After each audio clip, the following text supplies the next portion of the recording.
Last lecture से कुछ doubt है किसी को भी?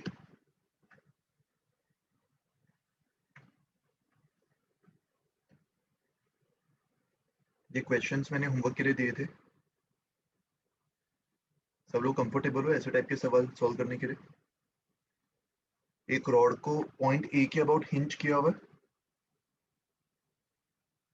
और तुम्हें एंगल थीटा निकालना है जो प्लैंक वर्टिकल के साथ बना रहा होगा इक्विलिब्रियम पोजीशन पे।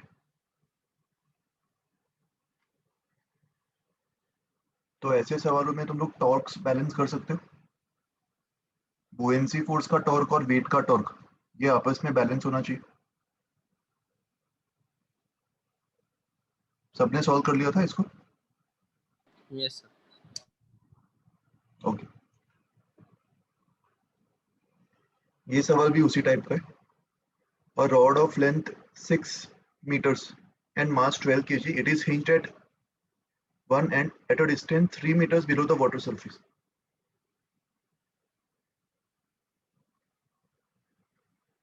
ये पानी का सरफेस है और इससे 3 मीटर्स नीचे इसको हिंज किया हुआ है। What weight must be attached to the other end of the rod so that 5 meters is submerged? Total length 6 metres है, मतलब हम चाहते हैं कि 5 मीटर सबमर्ज रहे, मतलब 1 मीटर बाहर रहेगा। ये 1 मीटर बाहर रहना चाहिए और ऐसा करने के लिए दूसरे एंड पे क्या मास लगाना चाहिए हमसे पूछे। तो ये एम मास मान लो। तो यहाँ पे भी तुम हिंज के अबाउट टॉर्क्स बैलेंस कर लो। रॉड के वेट का टॉर्क, जो पॉइंट मास एंड में अटैच किया है उसका टॉर्क, उसके वेट का टॉर्क, और रॉड के इमर्स्ड पोर्शन में जो बुएंसी लग रहा होगा उसका टॉर्क। बुएंसी फोर्स अपन ने डिस्कस किया था लास्ट टाइम, सेंटर ऑफ बुएंसी पे लगेगा, जो भी इमर्स्ड पोर्शन होगा उसके सेंटर ऑफ मास, राइट। और सेंटर ऑफ मास अपन किसका निकालते? सेंटर ऑफ बुएंसी कैलकुलेट करने के लिए जो भी इमर्स्ड ऑब्जेक्ट होगा उस इमर्स्ड ऑब्जेक्ट का सेंटर ऑफ मास निकालते हैं कि इमर्स्ड ऑब्जेक्ट के करस्पॉन्डिंग जो डिस्प्लेस्ड लिक्विड है उसके सेंटर ऑफ मास को अपन सेंटर ऑफ बुएंसी बोलते हैं। सर जो इमर्स्ड है उसको उसके सेंटर को सेंटर ऑफ बोलते हैं। देखो एक सिचुएशन देता हूँ मैं, आई होप इस सिचुएशन से तुम्हें सेंटर ऑफ बुएंसी का कॉन्सेप्ट और अच्छे से क्लैरिफाई हो जाए। ये रॉड है,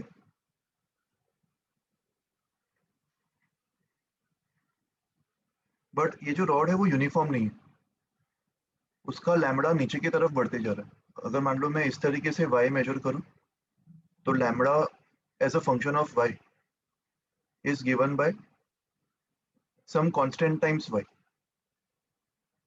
तो मुझे बताओ ये रॉड का कौन सा पोर्शन ज्यादा हैवी होगा कंपैरेटिवली, नीचे वाला या ऊपर वाला? नीचे। Very good. और मान लेते हैं रॉड का टोटल लेंथ l है, तो इसका जो इमर्स्ड पार्ट होगा, इमर्स्ड पार्ट भी एक्चुअली हमें कैलकुलेट करना पड़ेगा। तो मान लो ये मैंने तुम्हें दे दिया, कैलकुलेशन इजी कर दिया तुम्हारा, l/2 दे दिया मैंने, ओके। तो जो इमर्स्ड वाला पार्ट होगा, इस इमर्स्ड वाले पार्ट पे बुएंसी फोर्स लग रहा होगा और बुएंसी फोर्स इसके सेंटर ऑफ बुएंसी पे लग रहा होगा। तो यहाँ पे एक पॉइंट मैं मार्क कर रहा हूँ for your reference. Let's say this point is at l/4। इसको मैं पॉइंट 1 मार्क कर रहा हूँ और पॉइंट 2 को इससे नीचे। जो इमर्स्ड पोर्शन होगा, रॉड का जो इमर्स्ड पोर्शन है उसका सेंटर ऑफ मास पॉइंट 1 पे होगा, उससे थोड़ा नीचे होगा। नीचे। तो नीचे पॉइंट 2 को मान लेते हैं, point 2 is the centre of mass of immersed portion of rod. तो क्या सेंटर ऑफ बुएंसी को भी अपन पॉइंट 2 बोलेंगे? देखो सेंटर ऑफ बुएंसी को अपन ने centre of mass of immersed portion define नहीं किया था। Let's go back to the definition. Centre of buoyancy के बारे में अपन ने क्या पढ़ा था?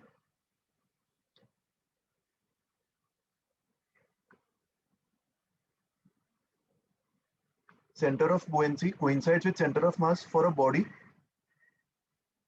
having uniform mass distribution. क्या मैंने जो एग्जांपल दिया था उसमें रॉड यूनिफॉर्म मास डिस्ट्रीब्यूशन का था? No sir. नहीं, अपन ने इसको डिफाइन कैसे किया था?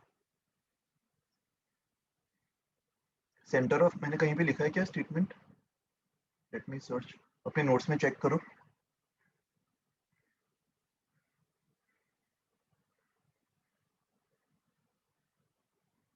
हाँ देखो, ये I was searching for this statement, ये बहुत ही इंपॉर्टेंट है।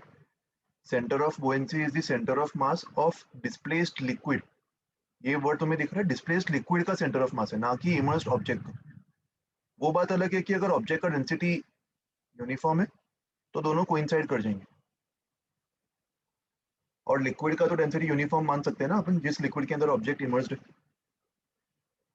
तो मुझे बताओ इस वाले एग्जांपल में सेंटर ऑफ बुओयेंसी जो है वो 0.1 से कोइंसाइड करेगा या 0.2 से?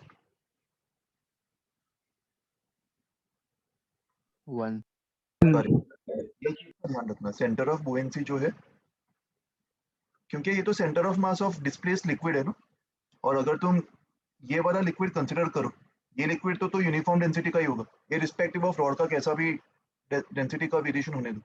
तो सेंटर ऑफ बुओयेंसी जो है वो 0.1 से कोइंसाइड करेगा।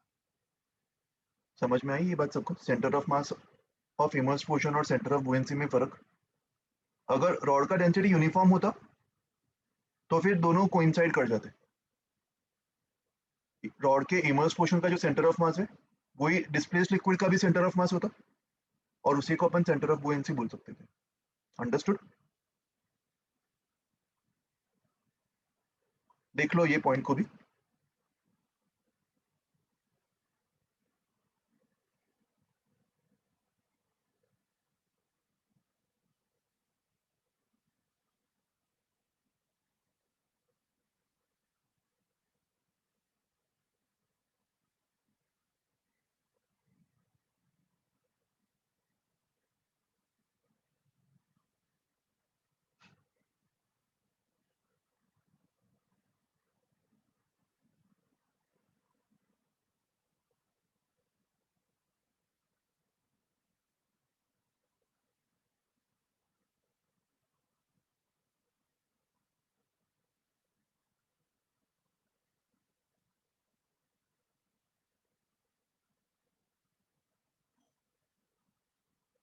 ओके, ये डिफरेंस आपने नोट कर लियो? Yes sir. Alright,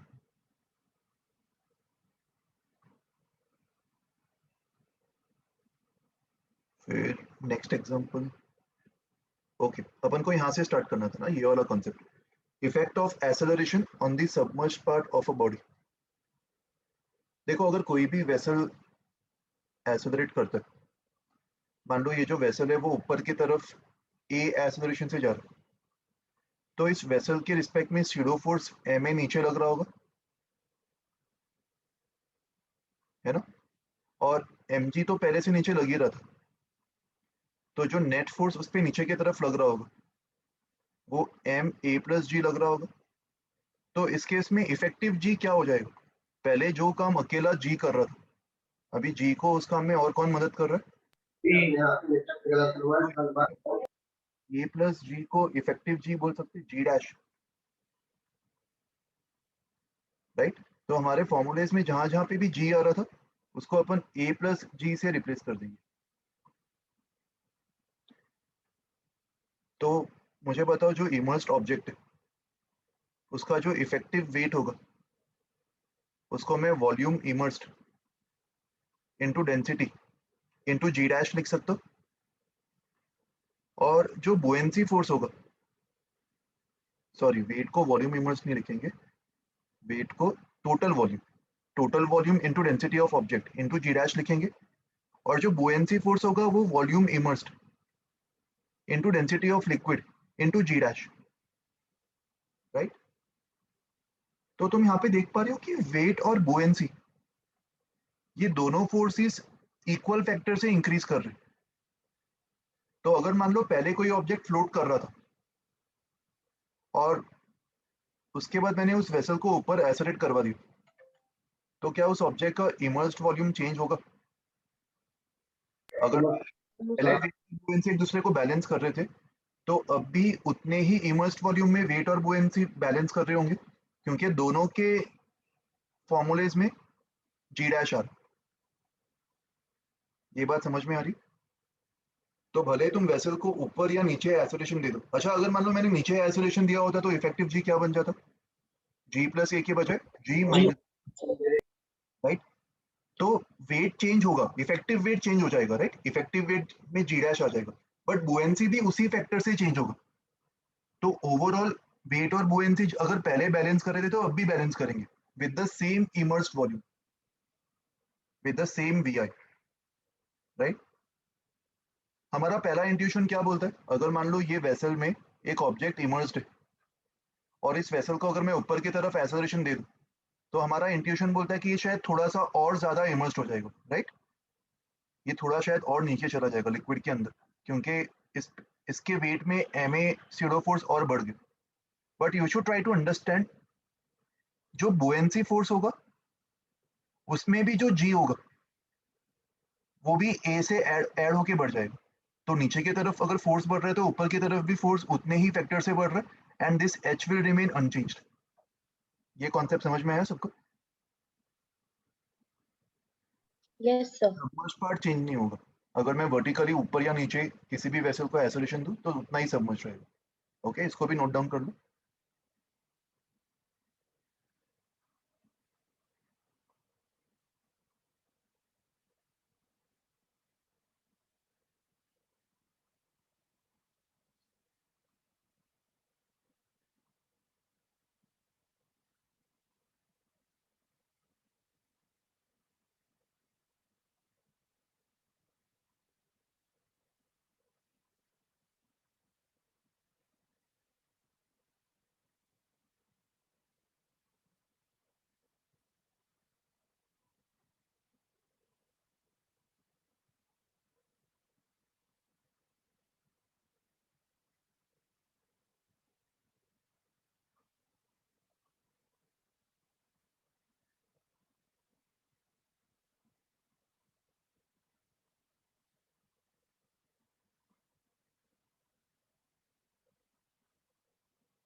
okay, done.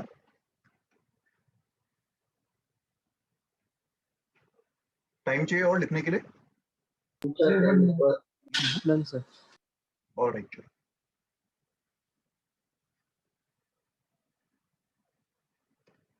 अच्छा देखो, अगर मान लो कोई वेसल अगर हॉरिजॉन्टल डायरेक्शन में एक्सेलरेट कर रहा हो,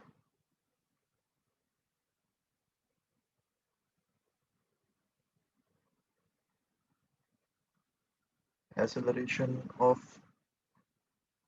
vessel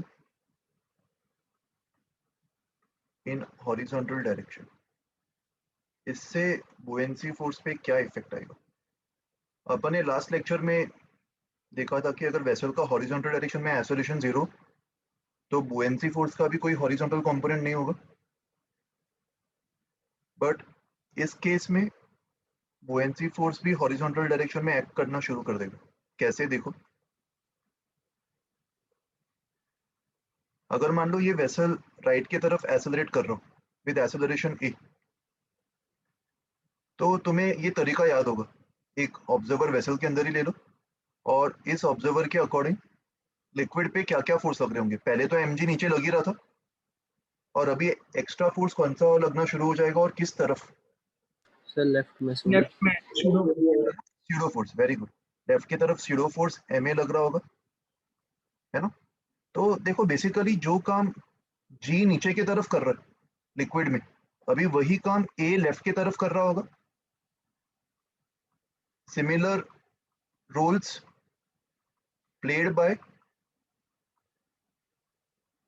by G and A in respective directions, right? In respectively vertical and horizontal directions. सबको याद है अपन ने मेथड 2 सीखा था यस सर. इंफॉर्मेशन फाइंड करने के लिए. उसमें अपन ने यही तरीका इस्तेमाल किया था. अपन ने बोला था कि जो काम जी नीचे कर रहा है वही काम ए लेफ्ट की तरफ करेगा. तो अगर प्रेशर नीचे की तरफ रो जी वाई से बढ़ रहा है तो लेफ्ट की तरफ प्रेशर रो ए एक्स से बढ़ेगा, right? Same goes for buoyancy force. इस जी के वजह से मुझे बता बुएंसी फोर्स किस तरफ लग रहा था वर्टिकल में, क्योंकि जी वर्टिकली डाउनवर्ड्स लग रहा था. इस जी के वजह से बुएंसी फोर्स किस तरफ और कितना लग रहा था? ऊपर लग रहा है. वर्टिकल लग रहा था. Density of liquid into volume immersed into G, ये ऊपर लग रहा था. मतलब जिस भी तरफ जी है उसके ऑपोजिट डायरेक्शन. तो अभी तुम मुझे गेस करके बता सकते हो कि हॉरिजॉन्टल में बुएंसी फोर्स कितना और किस तरफ लगेगा. सेम लॉजिक अप्लाई कर लो. राइट में write VI density of liquid into V I into A. Very good. Density of liquid into volume immersed. और यहाँ पे जी का काम ए कर रहा है. जब जी नीचे लग रहा था तब बुएंसी फोर्स ऊपर.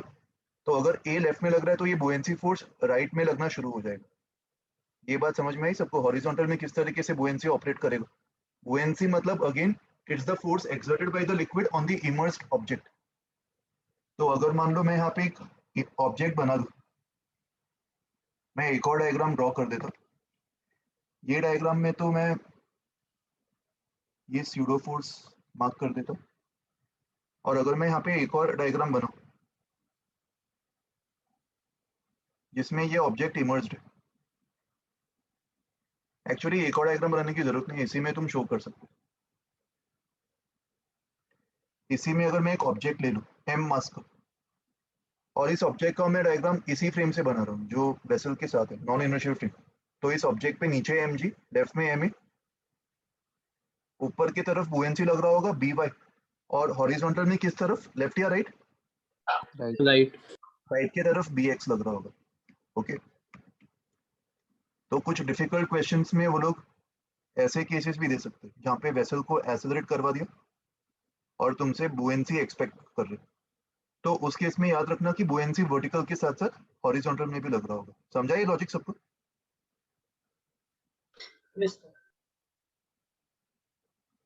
अच्छा देखो, इस पे थोड़ा सा और बात करते हैं.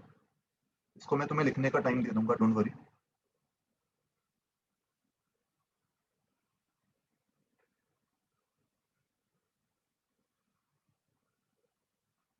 यहाँ पे वर्टिकल की बात करते हैं पहले.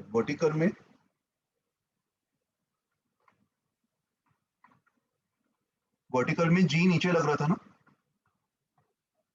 मुझे बताओ वर्टिकल में अगर density of object density of liquid से ज्यादा हो गया तो ऑब्जेक्ट इफेक्टिवली किस तरफ एक्सेलरेट करेगा, वर्टिकली अपवर्ड्स या vertically downwards? Downwards. Vertically downwards. और इसका रीजन क्या होगा? इस केस में जो वेट है ऑब्जेक्ट का वो बी वाई से ज्यादा हो जाएगा और object will accelerate in downward direction, right? And similarly अगर density of liquid density of object से ज्यादा हो गया, अज्यूमिंग दैट पूरा का पूरा ऑब्जेक्ट मैंने फोर्सफुली इमर्स कर रखा हुआ है, तो बुएंसी वेट से ज्यादा हो जाएगा और इस केस में ऑब्जेक्ट कहाँ पे एक्सेलरेट करेगा? Upwards. Vertically upwards. Same correlation तुम लोग हॉरिजॉन्टल में अप्लाई करके मुझे आंसर दे सकते हो. हॉरिजॉन्टल में जी का काम कौन कर रहा है? ए लेफ्ट की तरफ. तो यहाँ पे अगर density of object density of liquid से ज्यादा हो गया, दैट मीन्स कौन किससे ज्यादा होगा? जैसे यहाँ पे वेट बुएंसी से ज्यादा था तो यहाँ पे मैं बोल सकता हूँ स्यूडो फोर्स बी एक्स से ज्यादा हो जाएगा. यस और ऑब्जेक्ट कहाँ पे एक्सेलरेट करेगा? Can anyone guess? Left. Very good. Object जो है वो in the direction of a accelerate करेगा. अच्छा, ये ए जो है वो वेसल का ए नहीं है, ये स्यूडो फोर्स से जो ए आया वो है. वेसल तो राइट की तरफ एक्सेलरेट कर रहा था, राइट? एंड सिमिलरली अगर density of liquid density of object से ज्यादा हो गया तो एक्स में जो बुएंसी है वो स्यूडो फोर्स से ज्यादा हो जाएगा और ऑब्जेक्ट किस तरफ एसलेट करने की टेंडेंसी रखेगा, राइट की तरफ। समझा ये लॉजिक सबको? ये लॉजिक भी तुम्हें क्वेश्चंस को सॉल्व करने में हेल्प करेगा। ओके, तो ये सब कुछ लिख लो सब लोग।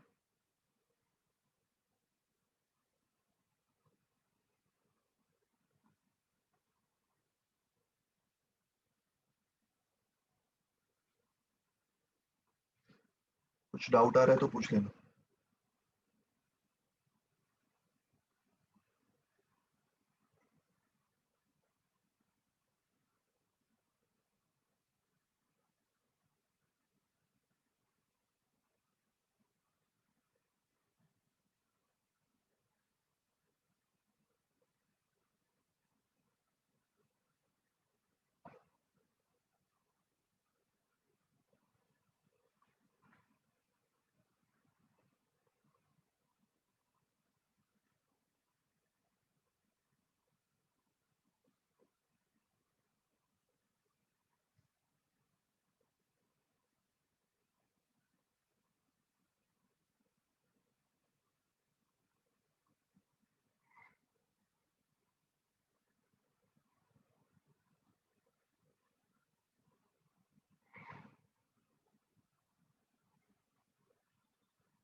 Done sir.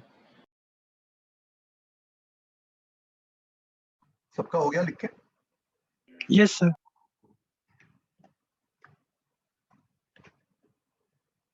देखो अभी नेक्स्ट कॉन्सेप्ट में अपन यहाँ पे देख रहे हैं डायग्राम में कि ऑब्जेक्ट दो लिक्विड्स के अंदर फ्लोट कर रहा है। दो इमिसिबल लिक्विड्स है, एक के ऊपर एक। ये लिक्विड का डेंसिटी √2 है और ऊपर वाला जो लिक्विड है उसका डेंसिटी √1 और ऑब्जेक्ट का डेंसिटी √0 मान लो। ये तीनों डेंसिटीज गिवन है। ओके, और मान लेते हैं कि लिक्विड 1 के अंदर ऑब्जेक्ट का हाइट h1 है और लिक्विड 2 के अंदर ऑब्जेक्ट का हाइट h2 है। और मान लो ऑब्जेक्ट इक्विलिब्रियम पे फ्लोट कर रहा है, तो ऑब्जेक्ट पे नेट फोर्स 0 होना चाहिए, है ना? क्या क्या फोर्स लग रहा होगा ऑब्जेक्ट पे? उसका वेट नीचे लग रहा होगा और बुएंसी फोर्स ऊपर लग रहा होगा। बुएंसी फोर्स कैलकुलेट करने का शॉर्टकट तरीका क्या था? देखो बुएंसी फोर्स को आइधर तुम प्रेशर डिफरेंस के फोर्स से कैलकुलेट कर सकते हो, it's basically net force. Due to pressure difference, है ना।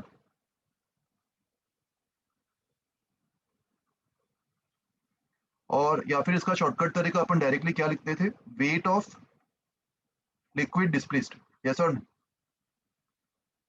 और अगर Yes, मान लो sir. एक से ज्यादा लिक्विड डिस्प्लेस्ड हो रहे तो I will just say weight of liquids displaced. You can apply that concept even in multiple liquids. Okay, तो यहाँ पे मुझे बताओ ऊपर वाला जो लिक्विड उसका वेट कितना डिस्प्लेस हो रहा होगा, ρ1 उसका डेंसिटी, और ऊपर वाले का जो वॉल्यूम होगा वो cross sectional area into H1 times G. और नीचे वाला जो लिक्विड उसका वेट कितना डिस्प्लेस हो रहा होगा, Rho रो 2 AH2 into G. इंटू जी। तो ये टोटल बुएंसी फोर्स होगा, राइट। ये शॉर्टकट तरीका है टोटल बुएंसी फोर्स निकालने का। लॉन्ग कट तरीका क्या होता अगर अपन एकदम बेसिक से करते, तो अपन प्रेशर की वजह से टॉप फेस पे और बॉटम फेस पे फोर्सेस निकाल लेते और उनका डिफरेंस निकाल लेते। उनका डिफरेंस भी अपन को एग्जैक्टली सेम रिजल्ट देता, उसको सॉल्व करने पर यही रिजल्ट आता। ओके, बट देखो यहाँ पे एक बहुत ही बड़ा मिसकंसेप्शन है जिसको मैं अभी क्लैरिफाई कर देना चाहता हूँ। एंड सबसे पहले मुझे बताओ कि मैं चेक करना चाहता हूँ कि तुम्हें भी ये मिसकंसेप्शन है कि नहीं। यहाँ पे मुझे बताओ कि ये जो बुएंसी फोर्स आ रहा है ρ1 AH1G प्लस ρ2 AH2G, इसमें पहला टर्म और दूसरा टर्म क्या सिग्निफाई कर रहा है। फर्स्ट टर्म जो है वो कौन से लिक्विड ने कौन से डायरेक्शन पे फोर्स लगाया होगा, एंड सेकेंड टर्म के बारे में भी मुझे बताओ क्या होगा, क्या सिग्निफिकेंस है इन दोनों टर्म्स का। अच्छा, let me reframe my question. अगर मैं तुमसे पूछता कि मुझे टोटल बुएंसी फोर्स नहीं चाहिए, मुझे तो बस खाली इतना बता दो कि जो ऊपर वाला लिक्विड है डेंसिटी ρ1 का, उसने इस इमर्स्ड ऑब्जेक्ट पे कितना फोर्स लगाया होगा और कौन से डायरेक्शन में, can anyone tell me. Force H1 liquid 1 on immersed object, हाँ बताओ क्या बोल रहे थे तुम, कितना होना चाहिए। So buoyant force. Point force मतलब you are saying rho AH1G, ये ऊपर की तरफ होना चाहिए, right. Downwards. Downwards, why downwards. Sir क्योंकि वो सरफेस जो है वहाँ पर तो बस एक ही डेंसिटी का पानी है ना, ρ1 उसके बाद ρ2 है। सो वो बट नीचे से वो ये प्रेशर ही फॉर्मूला तो लगाता है। बुएंसी फोर्स का था ना, तो क्या यहाँ पे अपन बुएंसी फोर्स के फॉर्मूला से फोर्स बाय लिक्विड 1 निकाल सकते हैं या मुझे प्रेशर वाले फॉर्मूला को यूज करना चाहिए। प्रेशर वाला। प्रेशर वाला, देखो ये चीज गलत है यहाँ पे। काफी लोगों को शायद ये इंट्यूशन आ रहा होगा कि इसमें जो दो टर्म्स है, लाइफ अपन ने बहुत ही इजी कर ली अपनी। ये दोनों टर्म्स में जो पहला टर्म है वो लिक्विड 1 ने फोर्स लगाया होगा और जो दूसरा टर्म है वो लिक्विड 2 ने फोर्स लगाया होगा, है ना। ये काफी लोगों को शायद लग रहा होगा, बट ये सोच गलत है, ऐसा मत सोचो। अपन ने जो कैलकुलेट किया वो टोटल बुएंसी फोर्स है, लिक्विड 1 और लिक्विड 2 ने मिलके जो फोर्स लगाया इमर्स्ड ऑब्जेक्ट पे, वो इसके इक्वल है। यहाँ पे पहले टर्म और दूसरे टर्म का कोई सिग्निफिकेंस नहीं। ओके, और ये चीज जो तुम्हें दिमाग में आ रही थी दैट पहले पहले लिक्विड ने इमर्स्ड ऑब्जेक्ट पे इतना बुएंसी फोर्स ऊपर लगाया होगा, ये डायरेक्शन वाइज भी गलत है और मैग्नीट्यूड वाइज भी गलत है। लिक्विड 1 मुझे बताओ इमर्स्ड ऑब्जेक्ट पे कौन से डायरेक्शन पे फोर्स लगा सकता है। उसके पास ऊपर वाला एक्सपोज्ड फेस है और कर्व सरफेस है। कर्व सरफेस पे तो नेट फोर्स जीरो हो जाएगा ना लिक्विड 1 का। Curve yes sir. सरफेस वो इस तरीके से फोर्स लगेगा, नेट फोर्स जीरो हो जाएगा। तो जो ऊपर वाला फेस है लिक्विड 1, इस ऊपर वाले फेस पे फोर्स कौन से डायरेक्शन पे नीचे। लगा सकता है, नीचे की तरफ ही लगा सकता है। और अगर मुझे ये फोर्स कैलकुलेट करना होता तो मुझे ये वाला हाइट भी लगेगा ना H। तो force by liquid 1 on immersed object, इसको अगर मैं F1 मान लूं, इसकी वैल्यू क्या होगी, PATM plus rho G H into ए।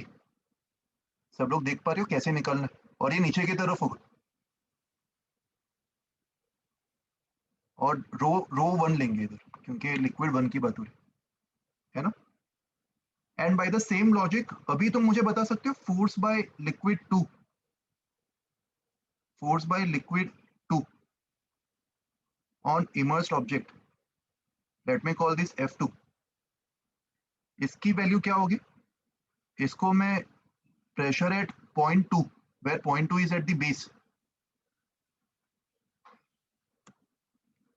यहाँ पे point 2 ले लो, तो इस point पे pressure into area, ये force ऊपर की तरफ होगा. And what will be pressure at point 2? PATM plus PATM, rho PATM, rho 1. plus rho 2 ना.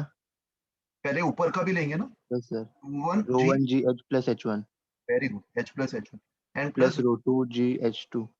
H2. ये P2 होगा और इसको एरिया से मल्टीप्लाई करेंगे, तो लिक्विड 2 ने इतना फोर्स ऊपर की तरफ लगाया होगा. और जब तुम नेट फोर्स निकालोगे, नेट फोर्स को ये अपन क्या बोलेंगे? बुएंसी फोर्स. और बुएंसी फोर्स को मैं F2 माइनस F1 बोल सकता हूँ. तो इसकी वैल्यू जो अपन ने शॉर्टकट तरीके से निकाला था उससे मैच हो जाएगी. सबका ये कॉन्सेप्ट क्लेरिफाई हुआ? अपन बुएंसी फोर्स मल्टीपल लिक्विड्स में शॉर्टकट तरीके से निकाल सकते हैं using the basic formula. It is the weight of the liquids displaced. But तुम्हारा ये कॉन्सेप्ट भी क्लियर होना चाहिए कि कौन सा लिक्विड किस डायरेक्शन पे फोर्स लगा रहा है. ओके, नोट कर लो इसको. कुछ डाउट है तो क्लैरिफाई कर देना.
ये लिख लिया सबने? और टाइम चाहिए?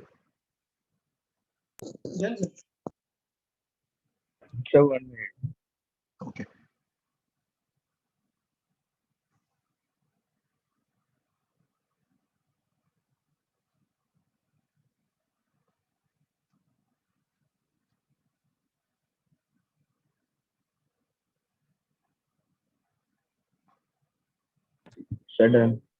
ओके, चलो. ये सवाल इसी कॉन्सेप्ट पे बीच इसको बाद में ट्राई कर लेना। दो लिक्विड्स के अंदर एक स्पीयर फ्लोट कर रहा है, आधा वॉल्यूम मर्क्यूरी में और आधा वॉल्यूम ऑयल में, तो स्पीयर का डेंसिटी निकालना, तो वेट और बुएंसी को बैलेंस कर देना। ओके, वैसे ही उसी टाइप का ये सवाल है, इसको भी तुम ट्राई कर सकते हो। ये जो नेक्स्ट कॉन्सेप्ट है ये भी अपन हीट एंड थर्मल में पढ़ चुके हैं। Apparent weight of immersed object, किसी भी ऑब्जेक्ट को अगर अपन इमर्स कर रहे, मान लो अगर ये स्प्रिंग बैलेंस है और इसको पानी में इमर्स करते हुए मैं इसका वेट मेजर कर रहा हूँ।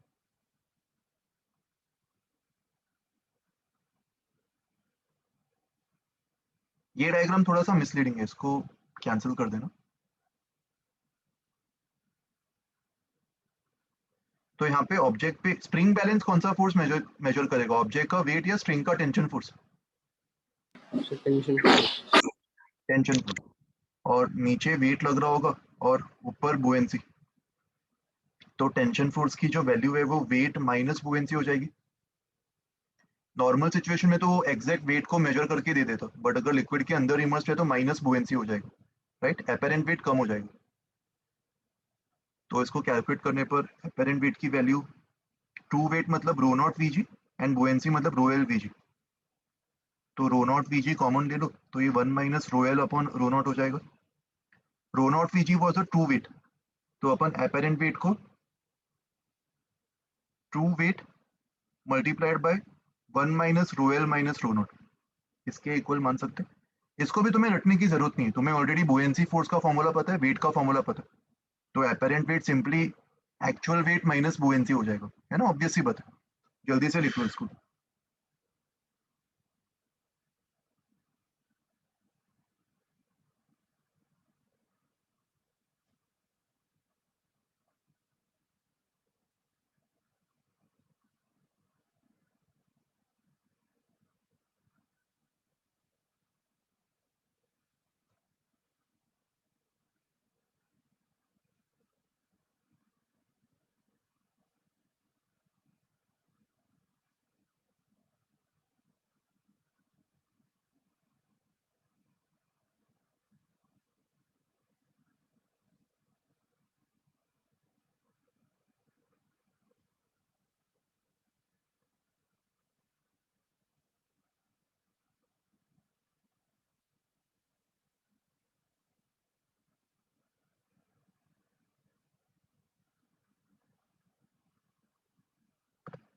Done sir.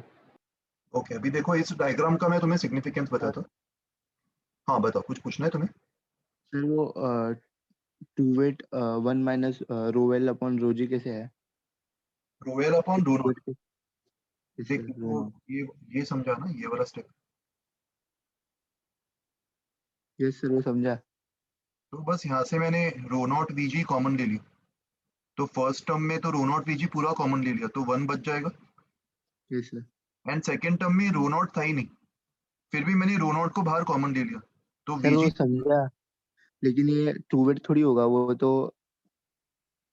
हाँ, तो एपेरेंट वेट की तो बात कर रहा हूँ मैं, ये एपेरेंट वेट को मैं कैलकुलेट कर रहा एपरेंट वेट ट्रू वेट के इक्वल आ गया। हूँ। इक्वल कहाँ आया यार, कैसी बात कर रहे हो? Apparent weight true weight multiplied by 1 minus rho L upon rho naught है ना इधर।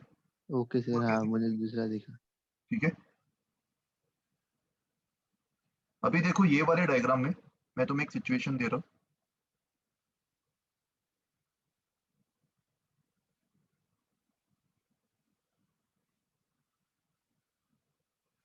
मान लो पहले खाली ये वेसल था, इसके अंदर लिक्विड भरा हुआ था, जो तुम्हें ब्लॉक दिखाई दे रहा है एम मास का, वो मैंने अभी तक इसके अंदर इंसर्ट नहीं किया। और इस लिक्विड को विद द वेसल मैंने वे किया, वेइंग पेन की मदद से मैंने इसको वे किया, और मान लो इसका वेट आ गया W1। फर्स्ट केस में मैंने इसका वेट निकाल लिया W1। अभी सेकेंड केस में मैंने इसी लिक्विड के अंदर एक और ऑब्जेक्ट को इमर्स कर दिया, और ऑब्जेक्ट का जो मास है वो तुम्हें दिख रहा है, एम मास का ऑब्जेक्ट है। सो ये सेकंड केस। तो इस केस में जो नीचे का वेइंग पैन होगा, मुझे बता सकते हो कि वो क्या रीडिंग दिखाएगा? सेम W1 उससे ज्यादा या उससे कम, पहले तो ये बताओ मुझे। और तुम देख पा रहे हो कि जो ब्लॉक है वो वेसल की वॉल्स पे टच नहीं कर रहा, उसको खाली लिक्विड के अंदर डिप किया हुआ, लिक्विड के अंदर इमर्स किया हुआ। Same weight. और बताओ, और कुछ इंट्यूशन किसी का? सिद्धार्थ बोल रहा है सेम वेट होना चाहिए। इट्स लाइक सेइंग कि एक बाल्टी के अंदर पानी भर दो, उस बाल्टी को वेइंग मशीन पे रख दो, और उस बाल्टी के अंदर तुम अपना हाथ डिप कर दो बिना उसके वॉल्स को टच किए, और वेइंग मशीन को चेक करो कि वो कैसा रीडिंग दिखा रहा है, सेम दिखा रहा है, कम, ज्यादा। देखो इसका लॉजिक अपन देखते हैं। पहले बताओ तुम्हारे आंसर्स क्या होंगे, और कुछ किसी को आंसर करना है विद द एक्सप्लेनेशन? सर हाँ बताओ। सर वो इक्विलिब्रियम पे होगा तो उसका बुयेंसी फोर्स और उसका वेट इक्वेट हो जाएगा तो सेम आएगा। ओके, पहले अभी मुझे बताओ कि अपन जनरली जब भी वेट्स वगैरह निकलते अपन एक सिस्टम कंसिडर करते हैं ना। एलओएम में भी तुमने सीखा होगा कि एक सिस्टम कंसिडर कर लो, उसका एफबीडी बना दो, और एफबीडी में जितने भी फोर्सेस है उन फोर्सेस को बैलेंस करके तुम रिक्वायर्ड टर्म निकाल सकते हो, जो भी रिक्वायर्ड पैरामीटर है ना। यहाँ पे मुझे पता कि ये जो वेइंग पैन है ये एक्चुअल में क्या मेजर करेगा? क्या इसको फर्क पड़ता है कि ऊपर कितना वेट क्या है? उसके लिए तो एक चीज मैटर करती है, क्या होती है वो चीज वेइंग पैन के लिए? जैसे स्प्रिंग बैलेंस के लिए टेंशन फोर्स मैटर करती है, वैसे ही वेइंग पैन के लिए कौन सा फोर्स मैटर करता नॉर्मल। Normal normal. reaction. है? Normal reaction. तो उसको तो बस भाई इस नॉर्मल रिएक्शन से फर्क पड़ रहा है, और उसके लिए ये जो नॉर्मल रिएक्शन होगा फर्स्ट केस में वो W1 के इक्वल होगा। इसका मतलब W1 में किसका वेट मान लो? Liquid plus vessel. First case में तो लिक्विड और वेसल का जो वेट नीचे लग रहा होगा उसी को नॉर्मल रिएक्शन बैलेंस कर रहा होगा। तो W1 में लिक्विड और वेसल का वेट मान लो। मतलब पहले केस में मैंने सिस्टम किसको माना? Liquid and vessel, right. Second case में भी मैं खाली लिक्विड और वेसल को सिस्टम मान सकता हूँ। देखो ब्लॉक को भी अगर मैं सिस्टम में लूंगा तो ब्लॉक का भी मुझे, ब्लॉक पे जो टेंशन फोर्स लग रहा होगा वो भी मुझे कंसिडर करना पड़ेगा, राइट। तो मैं ब्लॉक को एक्सक्लूड करके अगर खाली लिक्विड और वेसल का सिस्टम मान लो तो अभी भी सिस्टम पे दोनों का कंबाइंड वेट नीचे लग रहा होगा W1। और अभी मुझे बताओ कि इस ब्लॉक ने लिक्विड पे फोर्स कितना और किस तरफ लगाया होगा? कोई मुझे इसका आंसर दे सकता है? ब्लॉक ने लिक्विड के ऊपर कितना फोर्स और किस तरफ लगाया होगा? Force exerted by block on the liquid। Sir mg downward. अच्छा, तुम बोल रहे हो कि force exerted by the block on the liquid is mg downwards। But ये mg क्या रिप्रेजेंट कर रहा है? ब्लॉक का वेट ना। और किसी भी चीज का जो वेट है वो कौन किस पे एक्सर्ट करता है? वो तो अर्थ ऑब्जेक्ट पे एक्सर्ट करता है ना। तो जो तुम बोल रहे हो mg डाउनवर्ड्स, ये फोर्स तो by earth on the block होगा, है ना। तो ये आंसर गलत है, mg downwards is a wrong answer. समझा क्यों गलत है? This is not the force exerted by the block on the liquid, this was actually the force exerted by the earth on the block, and by Newton's third law by the block on the earth. देखो मैंने तुम्हें hint भी दे दिया, Newton's third law. मैंने तुमसे क्या पूछा? Downward. मैंने तुमसे पूछा कि force exerted by block on the liquid क्या होगा। इसका उल्टा तुम निकाल सकते हो, force exerted by the liquid on the block. So buoyant yes sir, force. buoyancy। I think किसी ने आंसर दे दिया मुझे, buoyancy downwards, that was the correct answer.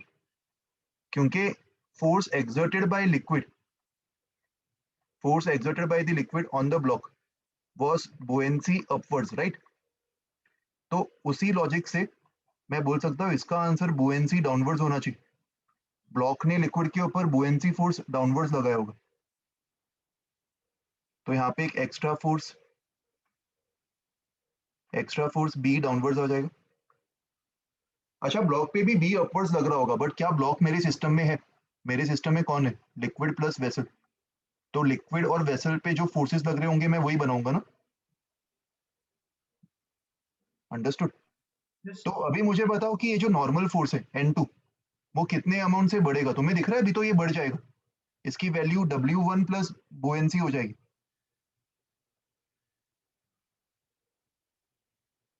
है ना? तो रीडिंग बढ़ जाएगा, N2 will be W1 plus बुएंसी।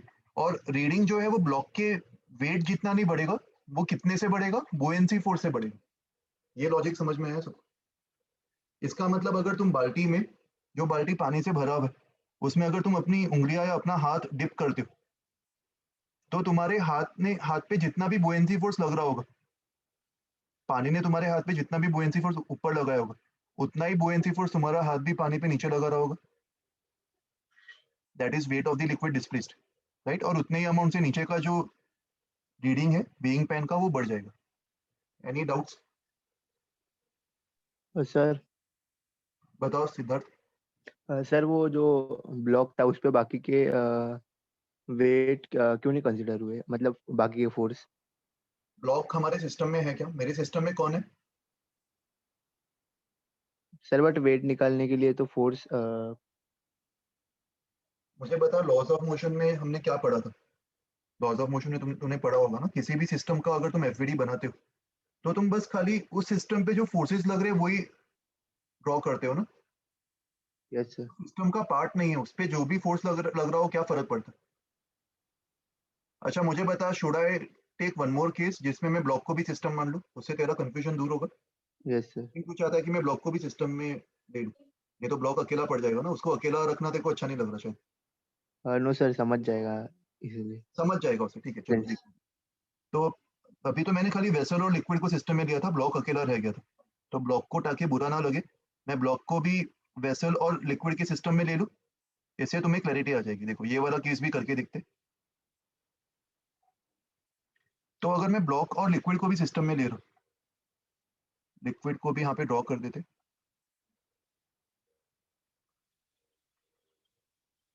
है ना? तो क्या क्या फोर्स लग रहा होगा इस सिस्टम पे?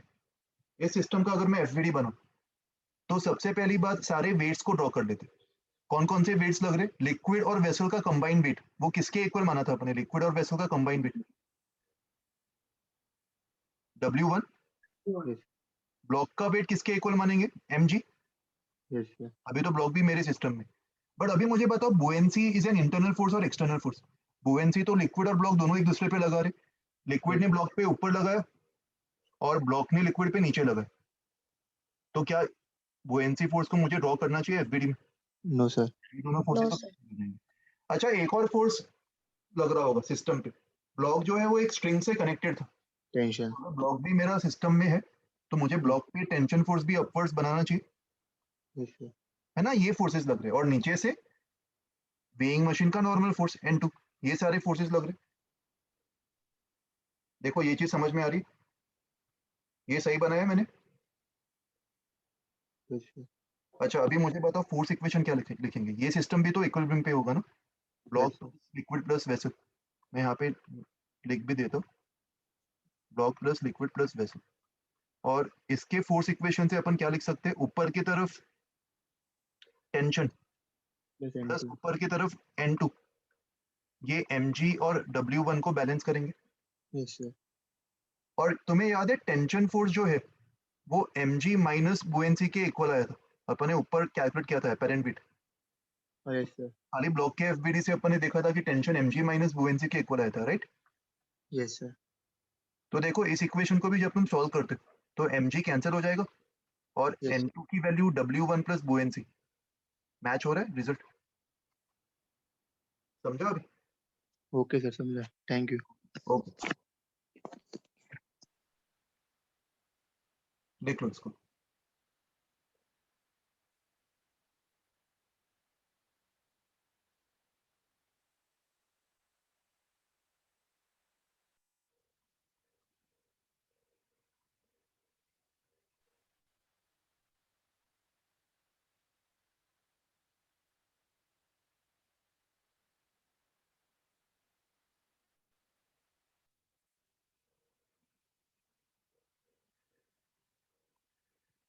Hello sir. हाँ भाई बताओ। सुजल।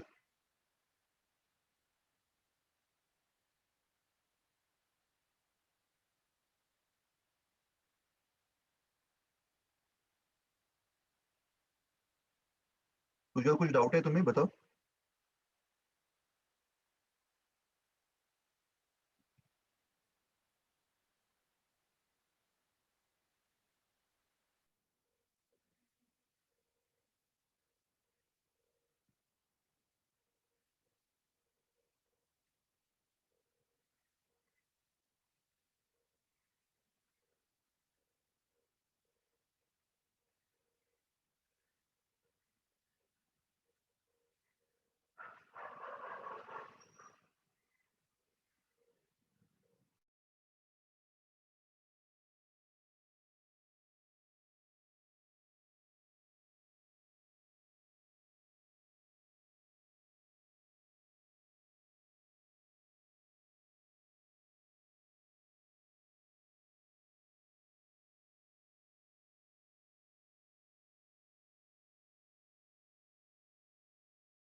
Done sir.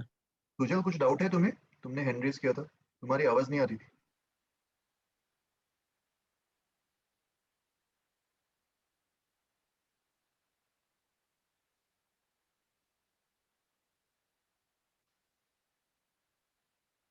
अभी भी कुछ सुनाई नहीं दे रहा है, तुम्हारा माइक तो ऑन दिख रहा है बट तुम्हारी आवाज बिल्कुल भी नहीं आ रही। Hello sir. बताओ सुजल, क्या बोल रहे Sir, can you explain that why force exerted by block on the liquid is not equal to mg? हो? The block was immersed in a liquid, Yes, sir. That right? But mg force we generally draw on the objects, right? So if you draw the yes, sir. of the block, mg force which is acting on the block, this is exerted by Earth, by on the block, right? And this buoyancy force, this buoyancy force is exerted by liquid on the block. So if someone asks you what is the force exerted by block on the liquid, if liquid exerts a force equivalent to buoyancy on the block, that means the block should also exert a force, same force in the opposite direction, Newton's third law. If Earth is exerting a force of mg downwards on the block, then block will exert a force mg upwards on the Earth, right? This will be by block on the Earth. Similarly, if liquid exerts a force of buoyancy upwards on the block, then block will exert a force of buoyancy downwards on the liquid. Is your doubt clarified now? This will be bi block on the liquid.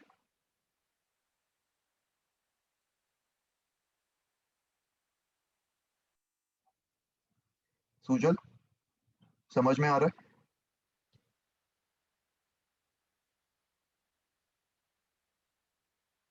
Okay, चलो सबका लिख के हो गया?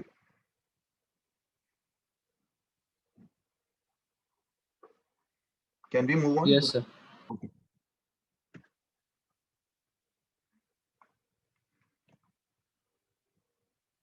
अच्छा अभी देखो, अगर मान लो तुम्हें किसी भी मेटल के अंदर इम्प्योरिटीज निकालना, मान लो एक गोल्ड का मेटल है, ठीक है, और मुझे पता लगाना है कि उस गोल्ड के अंदर कितना कॉपर मिलाया हुआ है, कितना इम्प्योरिटी, राइट? तो इसको भी फाइंड करने का एक बहुत ही सिंपल तरीका होता है यूजिंग फ्लूइड मैकेनिक्स। तो इस ये तरीका यूज करने के लिए तुम्हें इम्प्योरिटी का डेंसिटी पता होना चाहिए।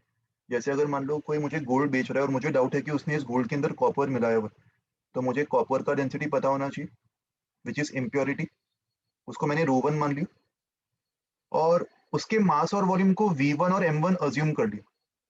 ओके, तो यहाँ पे मैं नोटिफाई कर देता हूँ, this M1 and this V1 is assumed. ये मैं निकालने की कोशिश करूंगा, ये मुझे अभी तक पता नहीं, मुझे तो बस इम्प्योरिटी का डेंसिटी पता है, दिस इज नोन। ओके, और जो एक्चुअल सब्सटेंस है जैसे कि गोल्ड, उसका मास भी मैं अज्यूम कर रहा हूँ, बट उसका डेंसिटी भी तुम्हें पता होना चाहिए। तो अगेन यहाँ पे ये वाला पार्ट भी अज्यूम्ड है M2, but density is known. Density तो मटेरियल प्रॉपर्टी होगा, तो वो तो नोन होगा, और V2 को भी मैंने अज्यूम कर दिया। ओके, सबसे पहले इस सब्सटेंस को विद द इम्प्योरिटी, इसको मैंने एयर में वे किया विदाउट द लिक्विड, तो ये उसका ट्रू वेट दिखा देगा, राइट? और मान लो वो ट्रू वेट W1 आ गया, टोटल वेट या फिर ट्रू वेट, ये W1 आ गया, और ये भी नोन है ना, ये भी अपन ने मेजर कर लिया उसको, तो W1 is also now known. और इस W1 को मैं टोटल मास इंटू जी लिख सकता हूँ, M1 प्लस M2G, और M1 प्लस M2G को मैं लिख सकता हूँ रो 1 V1 प्लस रो 2 V2G, जो कि W1 के इक्वल होगा। सबको समझा ही पहला इक्वेशन? इम्प्योरिटीज का और प्योर सब्सटेंस का मिला के जो वेट होगा, वो अपन को ट्रू वेट मिलेगा W1, राइट? अभी इसी सब्सटेंस को मान लो मैं एक लिक्विड के अंदर इमर्स कर रहा हूँ, जिसका डेंसिटी मुझे पता है, लिक्विड का डेंसिटी भी नोन होगा, और उसको इमर्स करके मैं उसका वेट मेजर कर रहा हूँ W2, तो W2 भी नोन है, और मुझे पता है कि ये जो W2 होगा वो W1 से कम होगा, राइट? और जो भी W1 और W2 में डिफरेंस होगा, वो डिफरेंस किसके वजह से आ रहा है? W1 minus W2 is because of the buoyancy force. तो इस W1 माइनस W2 को अपन बुएंसी फोर्स बोल सकते हैं, एंड बुएंसी फोर्स किसके इक्वल होता है? W1 minus W2 which is buoyancy will be equal to density of liquid into volume displaced which is V1 plus V2 times G, है ना?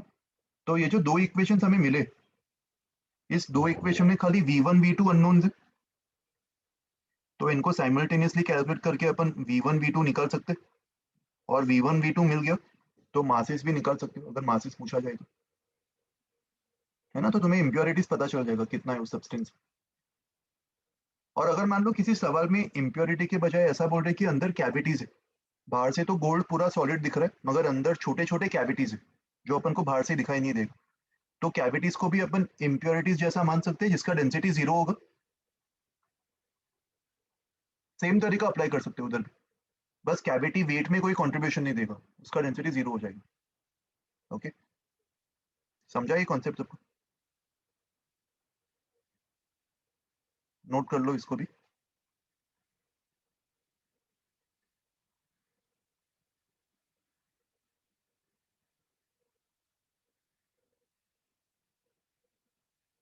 तो सर हाँ बताओ। सर कैविटी का डेंसिटी 0 है तो मास भी 0 होगा ना? करेक्ट, उसका मास M2 भी 0 हो जाएगा। तो जो W1 होगा वो खाली m1g होगा, बट बुएंसी फोर्स के कैलकुलेशन में V2 आ जाएगा ना, कैविटी का वॉल्यूम डिस्प्लेस हो रहा होगा। Yes sir.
Done sir.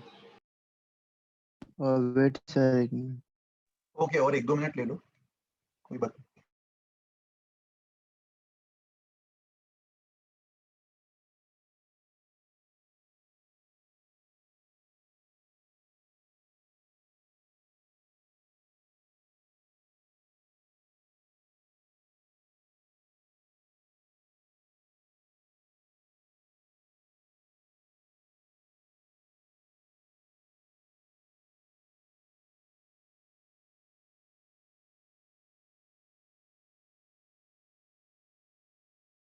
Sir हाँ बताओ। सर कैविटी का वॉल्यूम कैसे होगा अगर डेंसिटी और मास 0 है तो? देख, अगर मैं तेरे को एक एग्जांपल दूं, हेलो, हेलो, आवाज आ रही है मेरी? अभी आ रही है। हाँ देख, मैं तेरे को एक एग्जांपल देता हूँ। मान ले एक हॉलो स्फीयर ले, हॉलो स्फीयर जो कि बहुत ही पतला सा है, इसका थिकनेस टी मान लेते हैं, है ना। Yes sir. ये एक मेटल का बना हुआ है मान ले, बट अंदर तो कैविटी है ना, अंदर तो खोखला है पूरा। Yes sir. इसका थिकनेस अगर मैं टी मान, हॉलो स्फीयर, और इसका रेडियस आर मान लेता हूँ, तो इसका जो मेटल का वॉल्यूम होगा, वॉल्यूम ऑफ मेटल कहने से वो approximately 4πr² times thickness T होगा। मतलब वॉल्यूम जो अंदर होगा वो एयर। हाँ, अंदर एयर है, मेटल तो खाली इतने पार्ट में भरा हुआ है ना, यस सर। ये मेटल खाली इतने पार्ट में भरा हुआ है, तो उसका वॉल्यूम जो मैंने लिखा है वो समझ में आ रहा है, 4πr² yes sir. Surface area into small thickness T.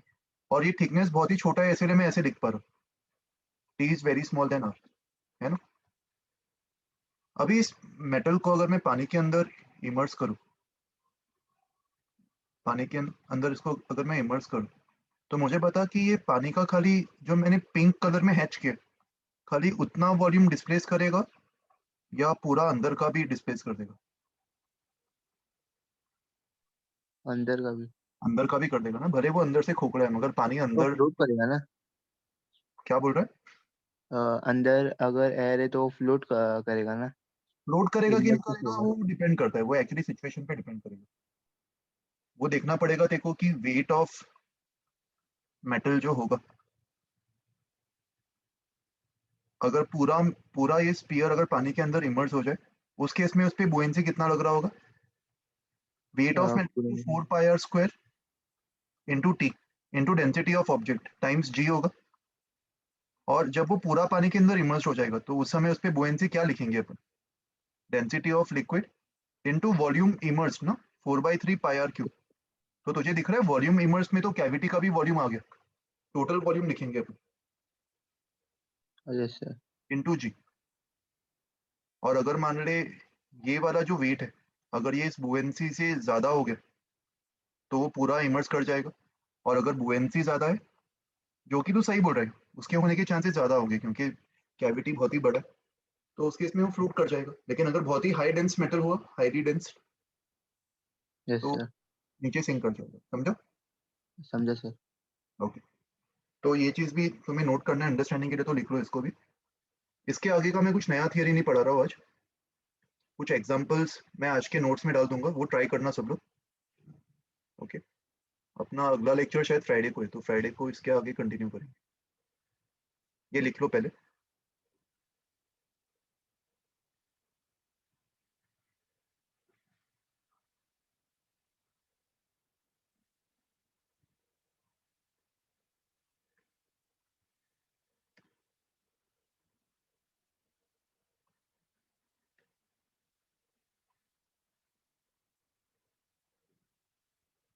ठीक है, ऐसे टाइप के सवाल भी आ सकते हैं, ये भी तुम्हें क्वेश्चंस को सॉल्व करने में मदद करेगा। ऐसे अगर हॉलो मेटल दिया हुआ है, तो वेट और बुएंसी को तुम बैलेंस कर सकते हो फ्लोटिंग कंडीशन के लिए।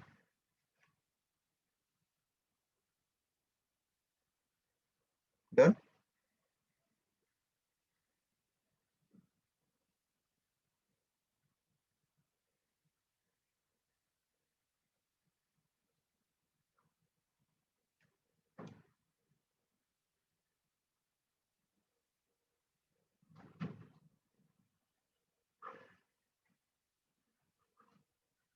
Yes sir. ओके, देखो ये कुछ एग्जांपल्स तुम ट्राई कर लेना खुद से, हो सके तो आज ही खत्म कर देना ये सब नोट्स कंप्लीट करते समय।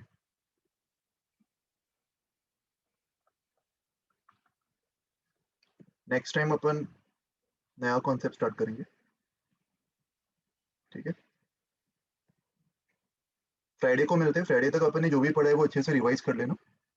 फ्राइडे के लेक्चर में अपना स्टैटिक वाला पार्ट हो जाएगा पूरा, जो पहला सब पार्ट है ना इसका, फ्लूइड स्टैटिक्स, वो हो जाएगा। फिर नेक्स्ट वीक से अपन फ्लूइड डायनामिक्स शुरू कर सकते हैं, ठीक है। ऑल राइट, चलो फिर bye everyone, have a nice day, take care. Bye bye sir. Sir.